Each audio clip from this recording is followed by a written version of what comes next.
بسم اللہ الرحمن الرحیم۔ السلام علیکم ورحمۃ اللہ وبرکاتہ۔ 10 محرم الحرام یعنی عاشورہ کے دن روزہ رکھنا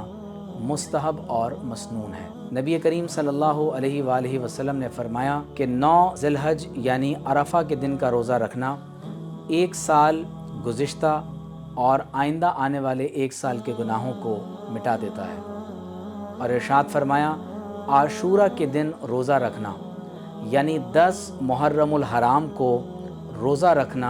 یہ ایسا عمل ہے کہ میں اللہ تبارک و تعالی سے امید رکھتا ہوں کہ وہ اس ایک دن کے روزے کی برکت سے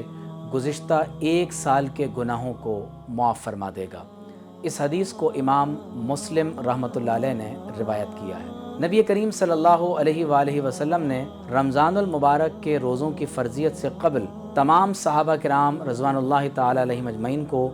عاشورہ کے دن روزہ رکھنے کا حکم دیا، لیکن جب سن 2 ہجری میں باقاعدہ رمضان المبارک کے روزوں کو فرض کیا گیا، پروردگار عالم نے حضور علیہ الصلاۃ والسلام کی زبان مبارک پر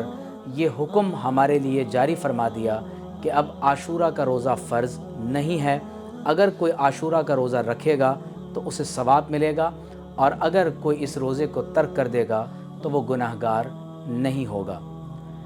صحابہ کرام رضوان اللہ تعالی علیہم اجمعین فرماتے ہیں کہ جب نبی کریم صلی اللہ علیہ وآلہ وسلم مدینہ طیبہ تشریف فرما ہوئے تو دیکھا کہ یہود 10 محرم الحرام کا روزہ رکھتے ہیں۔ جب اس کی وجہ پوچھی گئی تو یہود نے یہ بتایا کہ اس دن اللہ تعالیٰ نے موسیٰ علیہ السلام اور ان کی قوم کو فرعون کے عذاب سے نجات عطا فرمائی تھی، اسی لیے موسیٰ علیہ السلام عاشورہ کے دن اللہ تعالیٰ کے شکر کے طور پر روزہ رکھا کرتے تھے۔ نبی کریم صلی اللہ علیہ وآلہ وسلم نے فرمایا کہ ہم یہود کے مقابلے میں موسیٰ علیہ السلام کے زیادہ حقدار ہیں، اور آپ علیہ السلام نے صحابہ کو حکم دیا کہ وہ عاشورہ کے دن روزہ رکھا کریں۔ مستحب یہ ہے کہ 10 محرم الحرام کے ساتھ یا تو 9 محرم الحرام کا روزہ ملا لیا جائے یا 10 کے بعد 11ویں دن کا روزہ ملا لیا جائے، تاکہ آپ علیہ الصلاۃ والسلام کی یہ حدیث مبارکہ کہ 10 محرم الحرام کا روزہ رکھو اور یہودیوں کی مخالفت کرو، یہ حکم آپ علیہ الصلاۃ والسلام کا اس عمل کے ذریعے مکمل ہو جائے۔ بعض روایات میں اس بات کا بھی ذکر ہے